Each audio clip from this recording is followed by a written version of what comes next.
Hello everyone, and welcome to part 2 of October's beer news. So I don't know if you've watched part 1 or you remember what was said in part 1, but this is now part 2, and there's a slightly kind of counter argument to some of the stories that were reported in part 1. Not intentionally, it's just how things have worked out.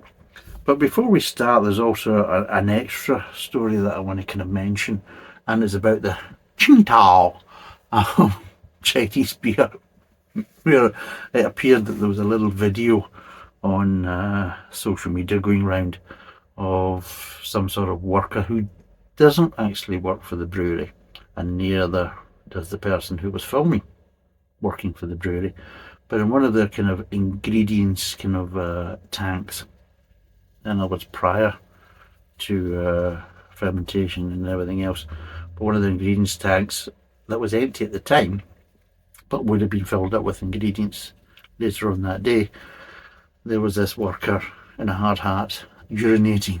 Actually, he climbed over the wall into the tank, had a piss, and then buggered off out of it.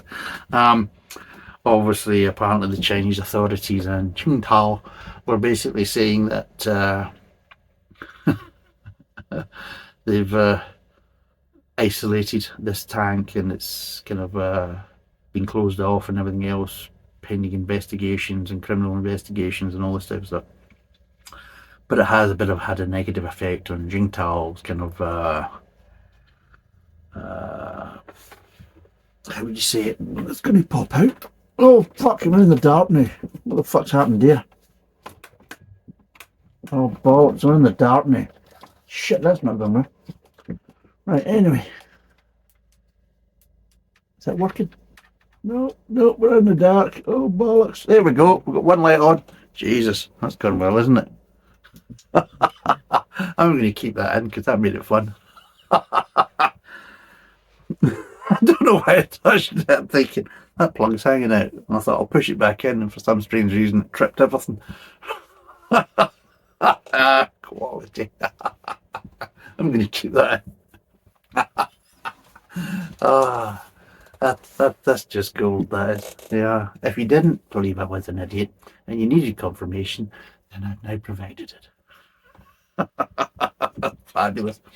But anyway, as I was saying, it has had a negative effect on Jingtao's kind of reputation, especially outside of China. And it's also affected their trading of some of their shares as well. Whether it has a long-term effect or issue, God knows. But again, it's not helping their case that this has happened and it's been filmed.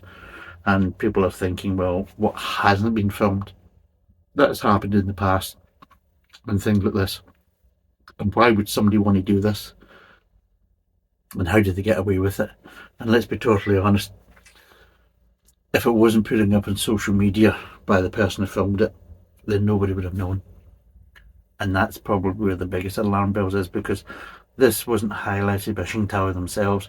They only found out about it after seeing it on social media. If it hadn't been posted on social media and hadn't been filmed, or it could have been filmed and not posted on social media, then this would not have basically come to the attention of Qingdao. And yeah, that beer would have went out, which is kind of ironic and that type of stuff, because I do say that a lot of these cheap lagers, they are kind of piss water. Well, you can see where I'm going with this. The irony of it, we're starting to get the kind of confirmation. I was right all along, you know. Well, I think must be a lot of strangers pissing in the Carling and Stella Artois tanks. So that's utter piss water. But anyway, I just thought it'd be quite interesting to check in there. So this is been released. It's on you might have heard about it or not. If you haven't, then they're on the BBC and things like that. So yeah, it's kind of quite interesting and also quite sad as well that it's not a good look for the beer industry. Well, it's happening in China. I mean, that beer sold in the UK and throughout Europe. It's sold in America. Now, some of it can be made under license, but some of it can also be coming from China and things like that. And of course, if you're on holiday in Asia and you see these beers in Tao and things like that, well, there's a good chance that's probably coming from the actual Chinese brewery. So again, so yeah, its reputation has been affected, and I'm sure in the long run their sales will probably be affected as well. But on to the first one. Now, the first one is apparently a bit of a complaint. Now, apparently, Oktoberfest visitors slam eye-watering price of beer at world-famous festival. Oktoberfest is the world's largest folk festival, attracting 6 million people. This year, a lot of revelers say that they will be missing it due to price increases. And one ex-user, formerly known as Twitter, described it as an alcoholic Disneyland. So there you go. What do you think of that?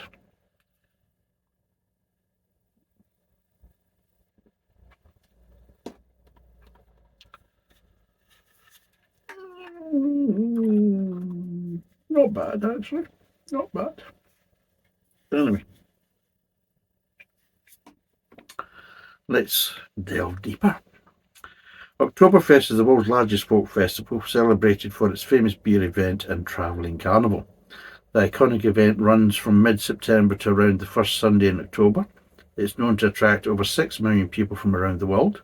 It didn't take place in 2020 and 2021 due to COVID restrictions, but returned to the city of Munich, or München, in 2022.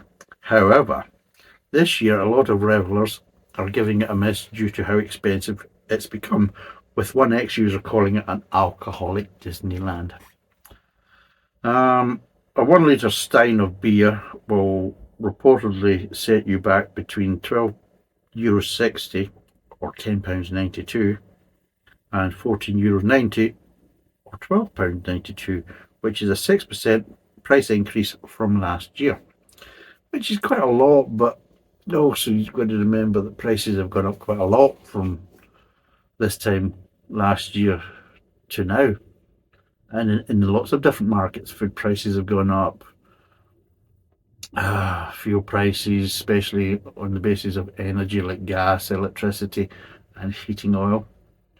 Beer and alcohol prices have gone up. Now, I'm talking about from the UK, so I wouldn't imagine other countries in Europe to be much different, just because of the present climate we're in.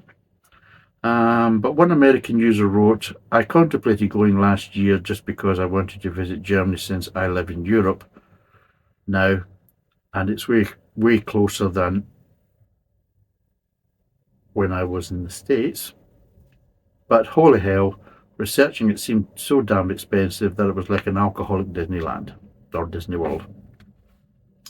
So there you go.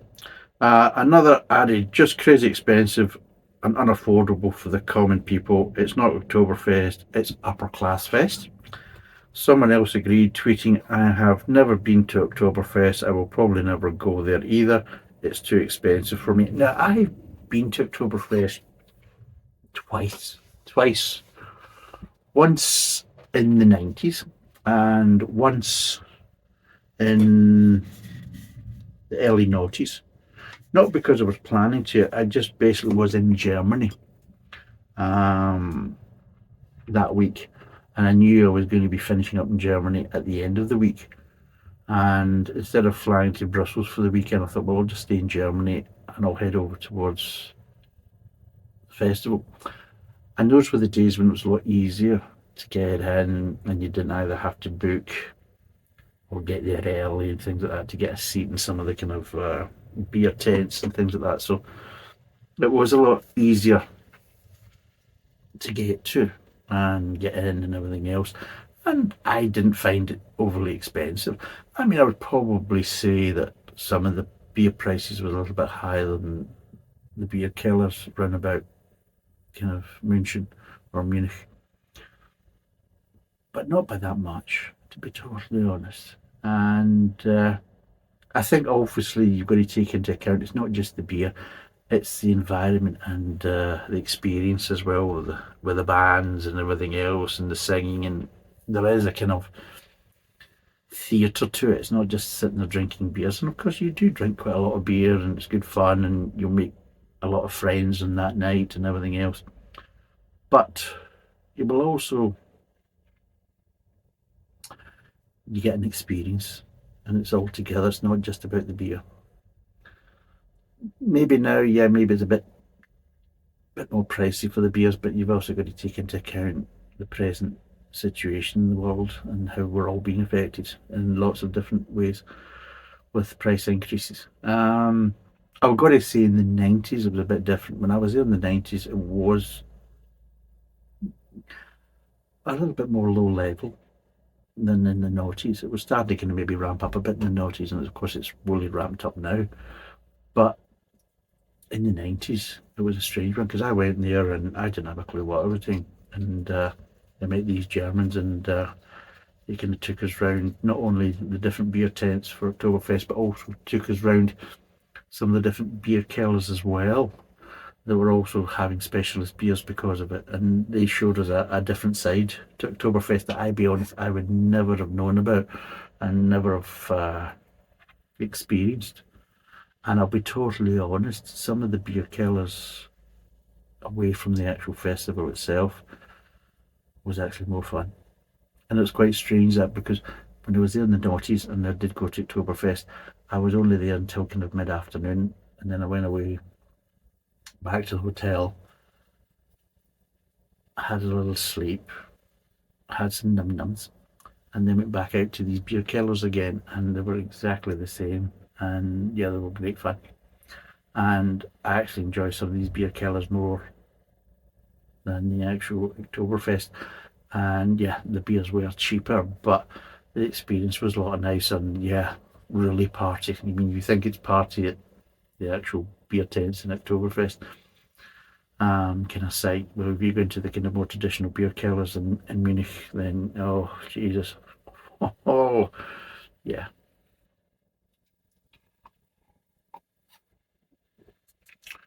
I'll be totally honest, especially in the 90s, I was in an absolute shit state with it. That's it. I was a Jesus God. I was pissing beer. Those were the days. But anyway, back to this. Um, Someone else agreed, tweeting that I've never been to Oktoberfest and I probably will never go either. It's too expensive for me. A spokesman from Oktoberfest said the beverage prices are not set by the city of Munich. However, as the organisers of Oktoberfest, the city reviews the prices quoted by the restaurants to ensure they are reasonable. So, under present climate, they're kind of saying that, yeah, they're maybe slightly higher than maybe some of the beer kellers and things like that, and the kind of standard beer prices, but they're not that far away, because I think everybody's suffering with the beer prices. Although,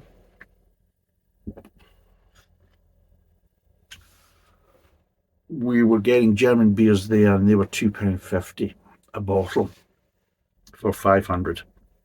So there you go. And there are festival beers as well. Okay, they're not fresh festival beers and everything else, but you've got to kind of look at it from that point. But yeah, but for this purpose, a comparison is made with the prices of large-scale catering establishments in the Munich city area. These prices currently range from roughly about €7.10 to €12.20 per litre of export beer. The festival confirmed that prices can reach up to €14.90 outside of the Munich city area. So in the festival area, yes, you're talking about almost €15. 10 euro cents of €15. And like I say, in the beer kellers, the average is maybe about €7 or €8. So you're talking about almost half the price. You know, if you're looking at it from €14.90 to €7.10, then yes, it's less than half price. So maybe there is a slight point to that thinking, but I'll be totally honest. Yeah, going to the Oktoberfest and having a couple of beers in the tent, okay, that's fine. I wouldn't make a big deal of it. Yeah, the travelling shows are okay, they're nothing brilliant. The food, again, you'll get better food at the beer kellers than you would actually at Oktoberfest. So I'll be totally honest, save your pennies. Don't go there for num-nums. Go there, have a few beers, take in the atmosphere, take some photographs, everything else. and then get the hell out and go towards the kind of city centre, go to some of the beer killers in there, and have a right good Saturday or Sunday night in there, or even a Friday night, and enjoy that. It's going to be a lot cheaper. You're going to meet a lot of nice Germans. You're going to have a really good time, and yeah, somebody will take you under their wing and show you the kind of drinking spots and the nightlife and everything else, and you'll have a cracking time, and it won't cost you anywhere near the money that you'd probably be paying at Oktoberfest. Me, if I were going to Oktoberfest now, I'll be totally honest, I'd only go there for a couple of hours, 2 or 3 hours max, and then that'd be it. I'd be out of there and in the city centre for the rest of the day and night and things like that. That's my best advice, because it is, I suppose, probably it is a kind of slightly kind of theme park almost nowadays, and there was a kind of theme park started to get into the noughties. When was that? That would be 2003. I was there, was the last time, and yeah, it was starting to get slightly theme parky then. Not as bad as it is now, going by from what people I know that have been there since, and they're saying, it's kind of ridiculous now. And in the 90s, well, I think probably in the 90s was probably the best time to kind of go, 80s and 90s. But starting in the noughties was kind of changing, and I noticed the changes. Now when was it? It was about 5 years. Yeah, it would be 1997, 1988, one of the two. So about 5 or 6 years difference between me going the first time and then the second time. And I was starting to notice a difference. It was starting to become a bit more commercialised and everything else, which of course, unfortunately, these things happen. But what do you think? What's your view on Oktoberfest? Do you think it's a worthwhile weekend or time away drinking? Have you drunk in the beer killers of Munich, and what do you think of them? Do you think they're better value for money and more fun? I do, than the actual Oktoberfest kind of beer tents. Now, on to the next story. So we have a wee swiggy, please.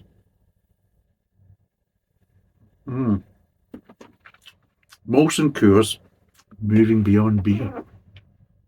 One of the world's largest breweries.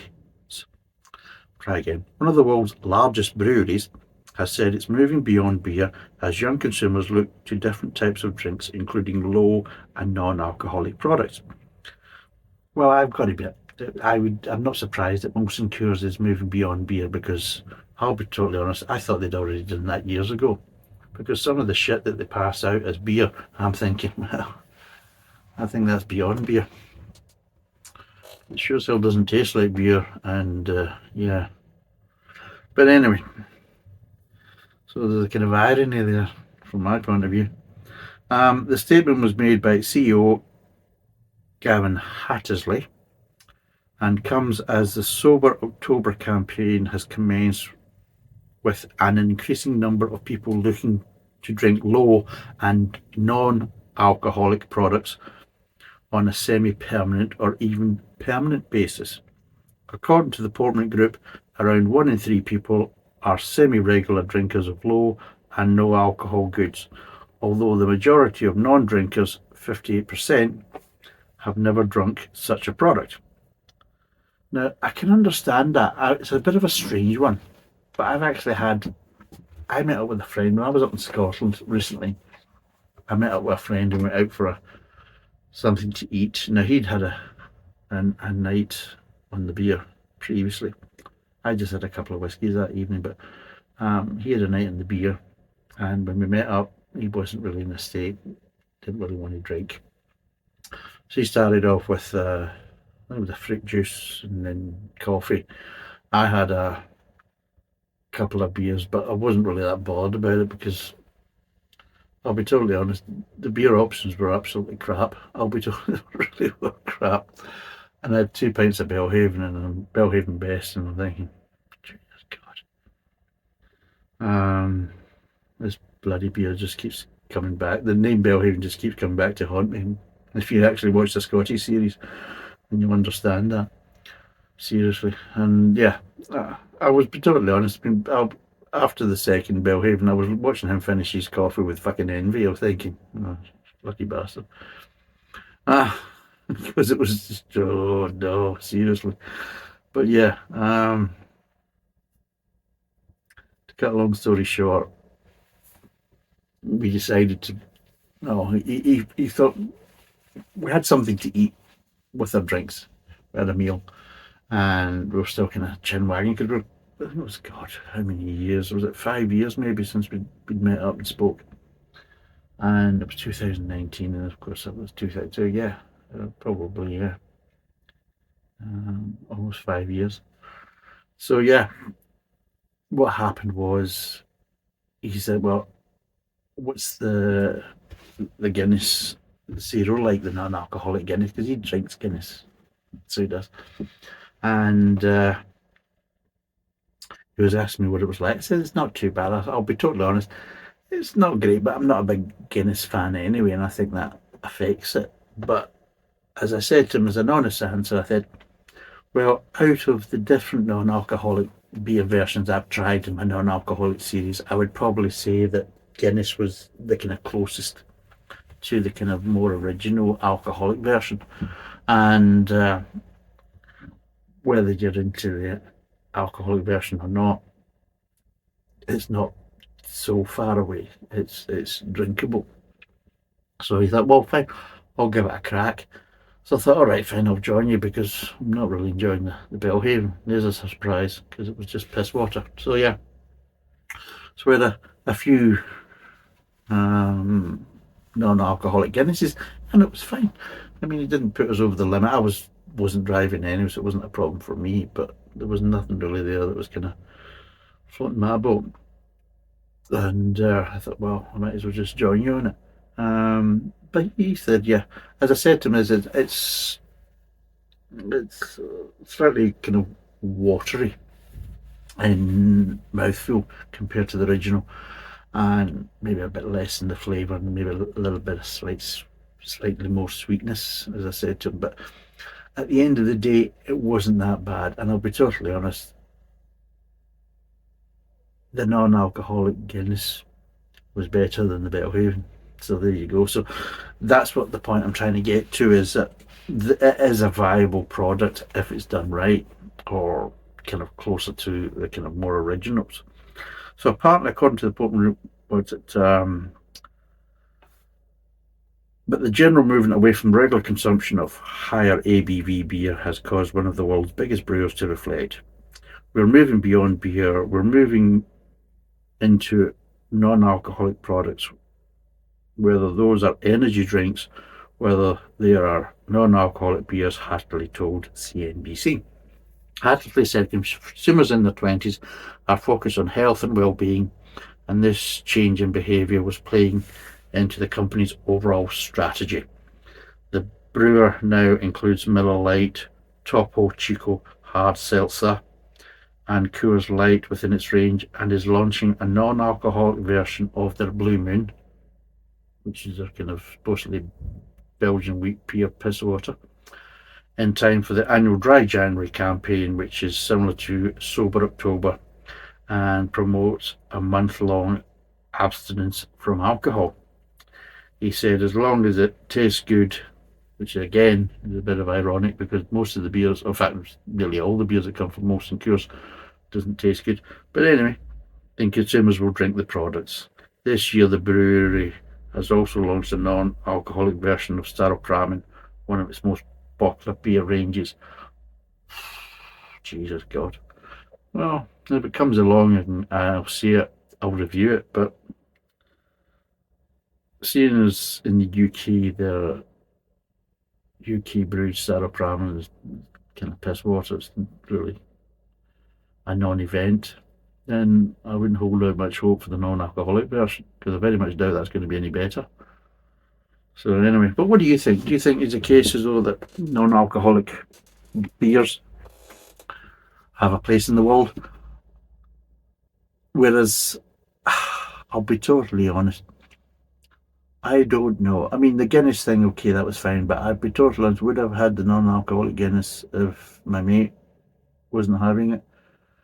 Probably not. I would probably still kept persevering with the Belhaven and just feel disappointed with every mouthful.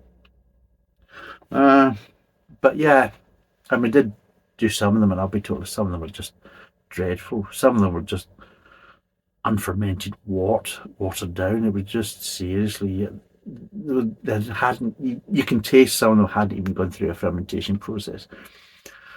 And let's be totally honest, unless it's gone through fermentation, if you've gone through fermentation, then you take the alcohol out from the other side, that's fine. But if it's never gone through fermentation, then you can't say a non-alcoholic beer because it's never been turned into beer in the first place. It's just wort that's watered down, and that's one of the problems I found. Other ones are just sickly sweet. That's what I found. So I think as a case is maybe it's better to make other drinks that are non-alcoholic in their own right, rather than trying to make non-alcoholic beers. And a lot of, I'll be totally honest, in a lot of ways just don't work. I mean, the rule is they're a bit of a disaster, and they're not that very, they're not good. There's the odd exception that are a bit better, like say Guinness Zero, but a lot of them are just a disaster. That's my view. And unless you can start making better non-alcoholic beers, then I don't see them as a viable product. I think it's better to go to a soft drink or maybe have a cup of tea or coffee or fruit juice or something like that. There's better non-alcoholic drinks available. If you want the beer flavour, then wait till you can drink and just have a beer. It is my kind of recommendation.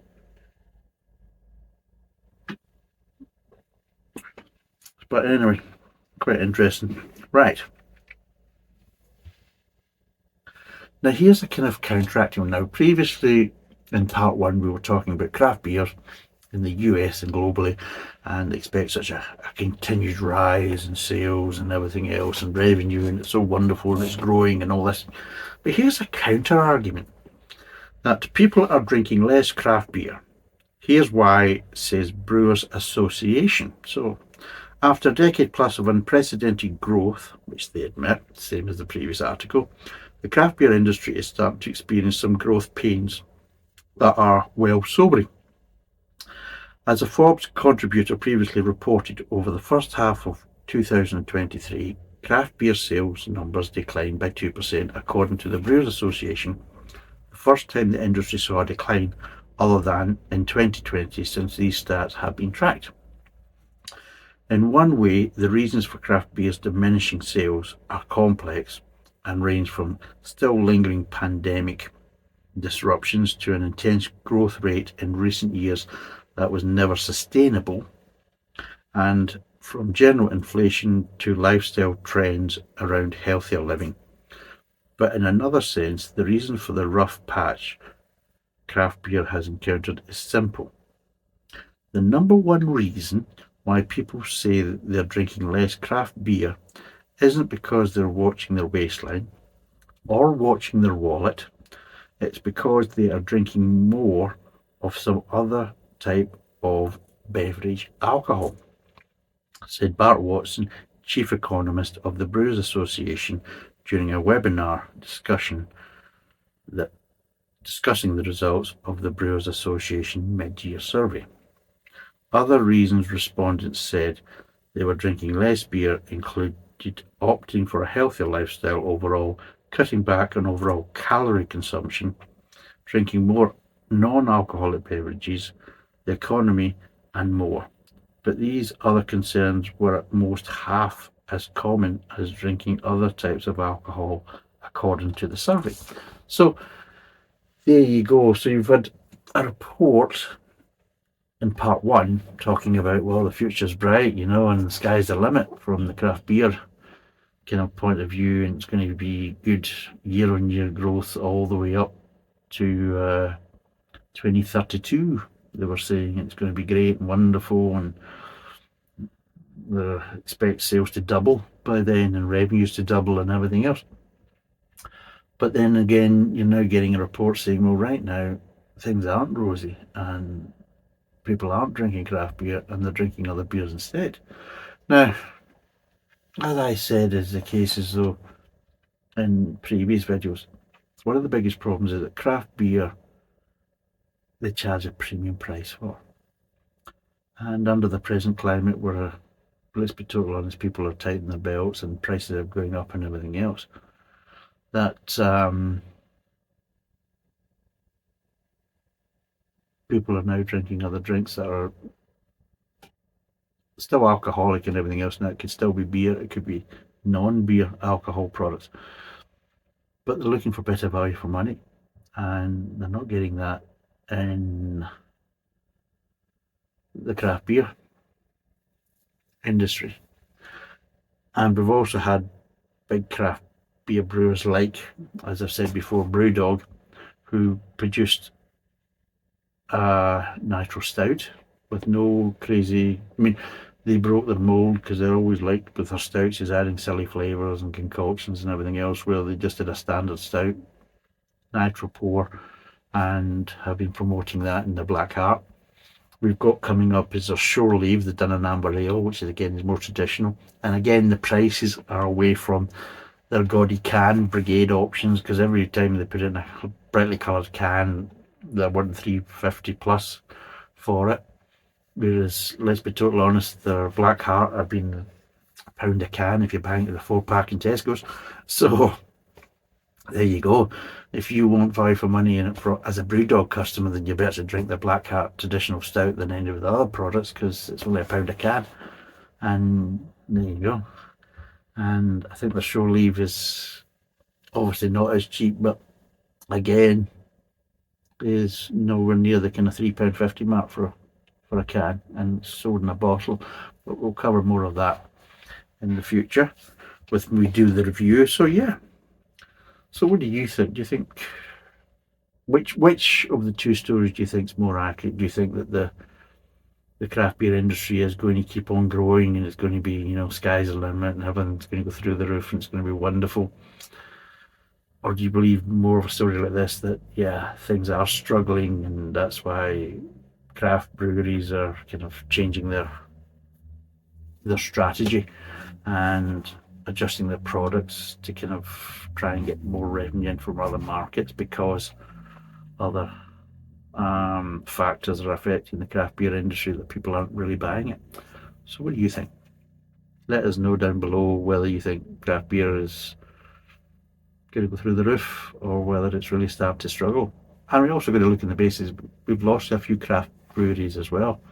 Quite a few of them have shut over the last 12-18 months as well, and why are they shutting if the sky's the limit and everything else?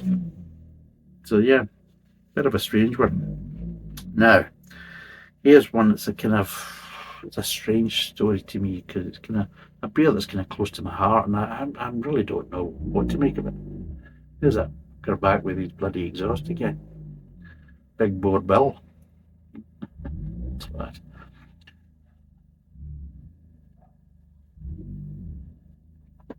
Seriously, for fuck's sake, it's only an Astra. Fucking park it and fucking switch it off.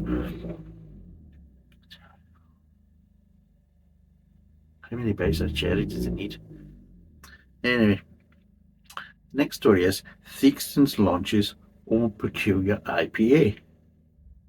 Don't know if we could try to cash in on a name. T&R Theakston has launched the first ever brand extension of its iconic Old Peculier Ale, and its almost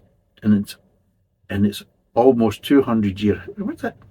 In its almost 200-year history. That doesn't really make much sense, does it? And it's, I know what they're trying to say, it's not quite 200 years, but it says, I mean, it says, and it's 200-year history. I mean, let's be totally honest, it's not that far away. Adding an IPA to the range. First brewed in Marsham in the early 19th century, Theakston's Old Peculier is the flagship brand of the family-run company. Its name pays tribute to the unique ecclesiastical status of the town as a court of the peculiar, established in medieval times. The new beer is the brewery's first bottled IPA, made with all British ingredients. It comes in at 5.1 ABV. Now,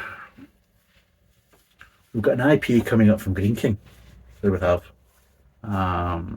in the very near future. So I think they'll try to cash in. on the name, to be totally honest. So I try to think that, if you're into the kind of Old Peculiar, you're going to like this.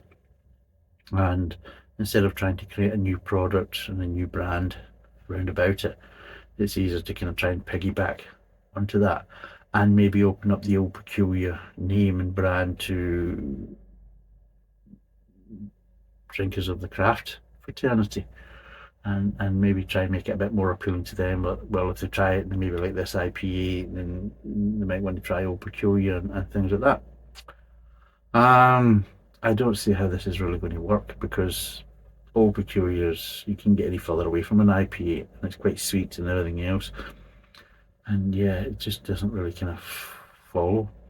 And if you're into IPAs and you're not really going to be drinking Old Peculiar, and you're into kind of Old Peculiar, you're not really going to be drinking IPAs. So I don't really see where the connection is. But what I will say is, if I see it about, I will get some and I will review it, and I'll give you an honest review. And I do like Old Peculiar. It's one of my session beers, especially in the winter. And I'll be honest, if the IPA is a load of piss, then by God, I will slate it. If it's nice and everything else, I will treat it. But again, I don't think they really should be kind of piggybacking onto the Old Peculiar kind of brand name. I think they should kind of have kept it separate. But I can understand why they're doing it, but I don't really kind of agree with it. What do you think? Do you think it's a good idea to kind of piggyback onto the Old Peculiar brand name and come out with an IPA? And what do you think? Do you think Theakston's will make a good IPA? Because I honestly really don't know. Seeing that they've never really done it before, I'm not saying that they're incapable, but the problem is there going to be any kind of tones or kind of I mean, if you watch the Green King IPA one, there is kind of the review that I've done it. There is kind of links to Abbot Ale. Now, will this IPA have any links in flavour tones to Old Peculiar? And if it does, how's that going to work? It being a dark premium ale. Yeah, and quite sweet as well. So yeah, and at 5.1, I would expect it to be a bit kind of on the rich side. And I would say that the IPA coming up from Green King that I've done, there is a richness to that as well.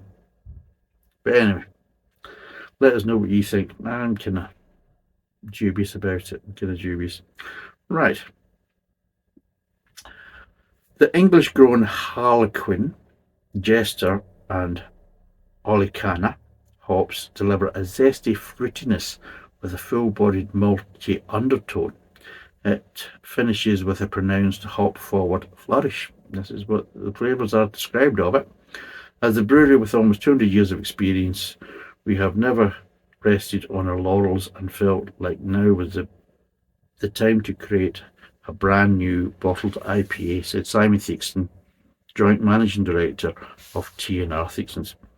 When looking to extend the Peculiar range, the huge global interest in the India Pale Ale style made Peculiar IPA the perfect choice.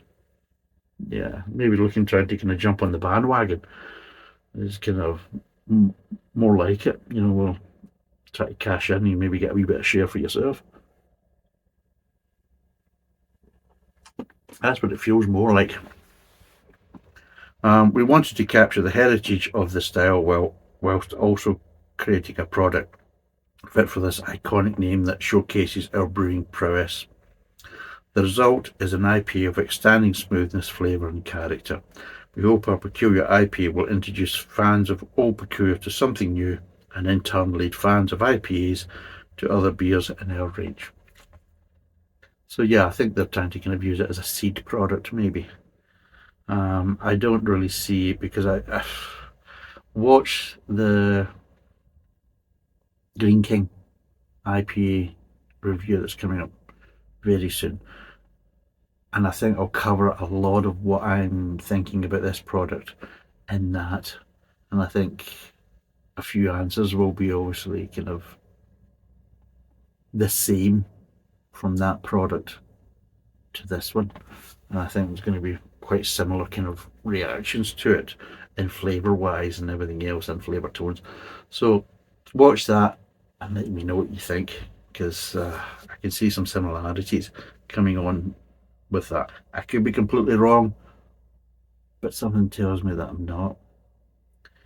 But anyway, let me know what you think. I'm very dubious about this, whether it's a good idea or not, and I kind of am kind of pandering over to not really. Right, so this should be the last story, and it's about beers brewed with European hops face uncertain future. European aroma hops are facing challenges that will impact on the flavour of beer in years to come, according to new research. A study from the Czech Academy of Sciences, researchers have warned that unless swift adaptations are developed, European hops will be increasingly difficult to grow due to climate change affecting yields and alpha acid content.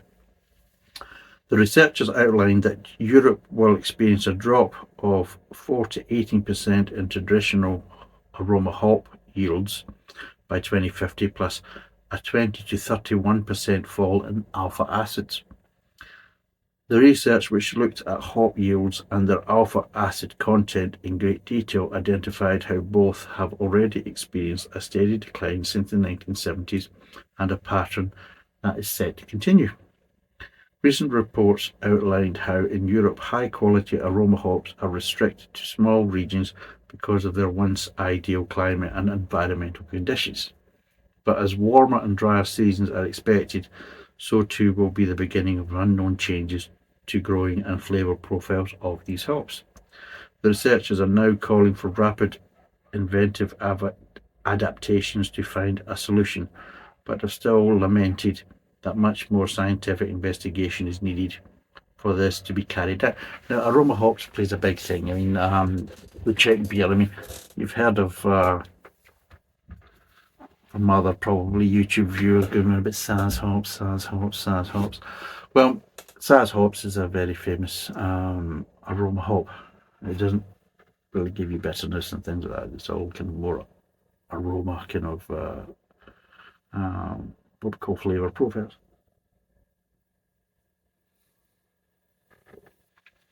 But same in Germany, they use quite a lot of aroma hops, and a lot of beers throughout Europe use more aromatic hops. And yeah, one of the big problems, apart from the alpha acid yields, is also that they're ripening a lot earlier. So the harvesting is becoming earlier, and again, that's changing the flavour profiles.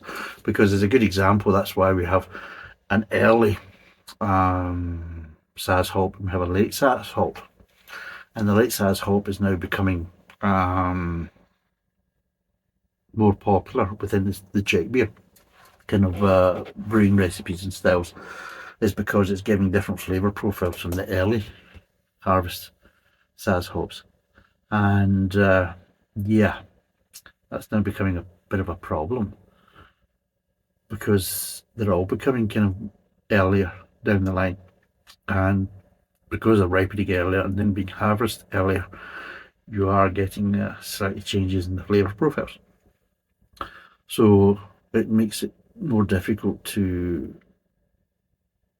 make people's kind of favourite beers and traditional beers in different countries in Europe with the same flavour profiles, not because of you can only adjust the recipe so much, and then sometimes you just have to accept that yes, the ingredients have changed enough that there is going to be a knock-on effect in the final flavour of the product of the beer. So yes, potentially that could be a big issue, and I don't really see how they're going to change that. Whether the climate change thing is going to be permanent or not, well, who knows? And obviously, is it going to get worse? So again, this could basically mean that there's going to be big changes in flavour profiles of your favourite kind of European beers, especially based on more kind of lager style beers. But there is a but all is not lost. And British hops may be the answer. In the UK, we have additional capacity for new hops, as well as the right climate to get the best yields for aromatic hop growing. Could the UK be the new centre for European hops?